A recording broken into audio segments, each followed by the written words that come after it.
په خیبر کې د پښتنو توکمیزې جرګې ته د اسلامي امارت او د ولسواکۍ وزیر حیات الله حیات غبرګونونه.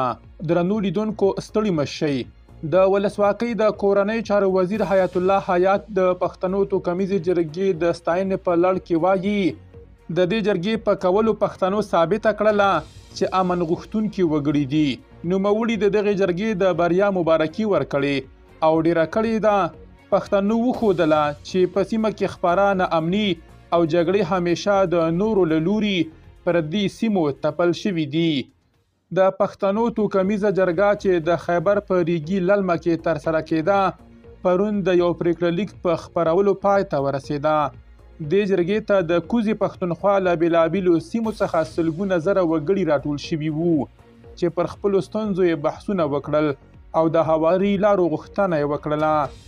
د اسلامي امارت د امر بالمعروف وزارت ویاند د خیبر جرګه د ISI پټه اجنډا بللې ده. د اسلامي امارت د امر بالمعروف وزارت ویاند د خیبر جرګه د ISI پټه اجنډا بللې ده. د سیب خیبر په نوم دغه چارواکی لومړی کس دی چې د اسلامي امارت له منځه یې پر دغه جرګې داسې تور پورې کړی. تر اوسه پورې خپله پاکستاني واکمنۍ د خیبر جرګې ته غبرګون نه دی ښودلی.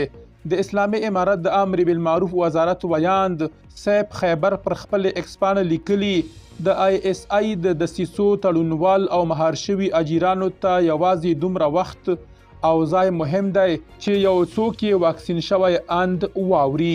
همدارنګه نوموړي لیکلي چې دوی یعنې جرګوالو ته اسانتیاوي او د اتلولۍ نومونه د دې لپاره ورکړل کیږي چې د پاکستاني استخباراتو تګلاره مخته یوسي.